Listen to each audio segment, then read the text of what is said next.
عرب میں جو بھی اخلاقی اب معاملہ ہو چکا تھا اس وقت جب کہ حضور کی بعثت ہوئی ہے، اس کا نقشہ اب آ رہا ہے سورۃ الماعون میں۔ یعنی یہ کہ ایسا نہیں تھا کہ سرے سے ان کے ہاں کوئی ویلیوز رہی نہ ہوں،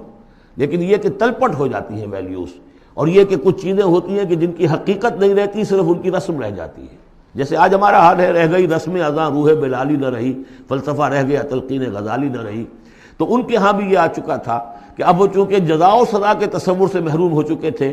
لہذا ارأیت الذی یکذب بالدین، کیا تم نے دیکھا اس شخص کو جو جزا و سزا کا انکاری ہے؟ کوئی جزا سزا نہیں، کوئی باعث بعد الموت نہیں، ان ہی الا حیاتنا دنیا نموت و نحیا وما یہلکنا الا الدار، اس دنیا کی زندگی کے سوا کوئی زندگی نہیں، ہم خود مرتے ہیں خود جیتے ہیں، اور ہلاک کرنے والی شے گردش افلاک کے سوا اور کوئی نہیں، ہم کوئی خدا کو نہیں مانتے۔ ایسے لوگ بھی تھے ان میں۔ ظاہر بات ہے کہ اس شخص کا کردار کیسا ہو جائے گا جو جزا و سزا کا منکر ہے؟ وہ تو یہی ہوگا بابر میں عیش کوش کہ عالم دوبارہ نہیں اس طرح،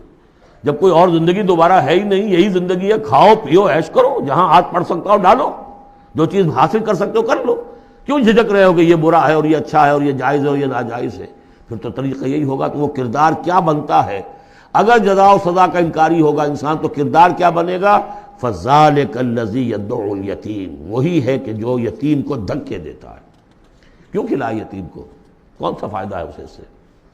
وَلَا يَحُضُّ عَلَىٰ طَعَامِ الْمِسْكِينِ، اور کسی مسکین کو کھانا کھلانا خود تو درکنار، کسی اور کو بھی اس کے لیے کوئی تلقین کرنے کو تیار نہیں، اس لیے کہ اندیشہ یہ ہے کہ میں اسے تلقین کروں گا تو پلٹ کر مجھ سے نہ کہے کہ تم کیوں نہیں کھلاتے۔ فَوَيْلٌ لِّلْمُصَلِّينَ، ان کے ہاں نماز تو ہے، نماز کا حلیہ انہوں نے بگاڑ دیا ہے، وہ سورہ انفال میں ہم پڑھ چکے ہیں، سیٹیاں بجاتے تھے، تالیاں بجاتے تھے، لیکن وہ نماز سمجھتے تھے اسے، وہ طواف کرتے تھے خانہ کعبہ کا، اور اس میں سب سے اونچا طواف سمجھتے تھے اس کو کہ مادر ذات برہنہ ہو کر طواف کیا جائے، یہ سارے تکلفات ختم کر کے، اور بالکل جیسے دنیا میں آئے تھے، اللہ نے جب ہمیں بھیجا تھا تو اللہ کے گھر میں آئیں تو اسی طریقے سے آئیں جیسا کہ اللہ نے دنیا میں ہمیں بھیجا۔ اب ان کے یہ تصورات تھے۔ فَوَيْلٌ لِّلْمُصَلِّينَ الَّذِينَ هُمْ عَنْ صَلَاتِهِمْ سَاهُونَ، تو تباہی ہے، ہلاکت ہے، بربادی ہے ان نماز پڑھنے والوں کے لیے جو اپنی نمازوں سے غافل ہیں، اس کی روح ختم ہو چکی ہے، شکلیں بھی بدل دی گئی ہیں۔ ہمارے ہاں اللہ کا شکر ہے اس امت میں شکل نہیں بدلی ہے، صلو کما رأیتمونی اصلی، اللہ کا فضل ہے، اس طرح کی بدعات وہاں ہمارے ہاں نہیں ہے، لیکن یہ ہے کہ روح جو ہے، روح نماز، حضور قلب، آدمی نماز پڑھ رہا ہو تو احساس ہو کہ میں کس کے سامنے کھڑا ہوں، اور پھر جو کہہ رہا ہو اس کو سمجھ رہا ہو، اور خلوص و اخلاص سے کہہ رہا ہو ایاک نعبد و ایاک نستعین، پھر اس پر عمل کرتا ہو، وہ کہاں کتنے ہیں؟ ایک رسم ہے، رہ گئی رسم اذاں روح بلالی نہ رہی، فلسفہ رہ گیا تلقین غزالی نہ رہی، نماز و روزہ و قربانی و حج یہ سب باقی ہیں، تو باقی نہیں۔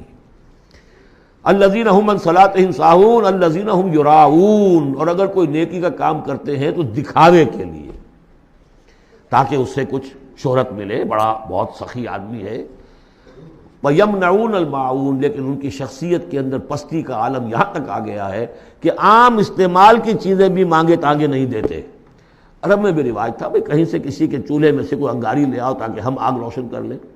نمک ہے کسی سے مطلوب ہے تو اس کا کوئی جھجک نہیں ہوتی تھی، نمک دے دیا جاتا تھا، لیکن وہ لوگ ان چیزوں میں بھی آ کر شقی ہو جاتا ہے۔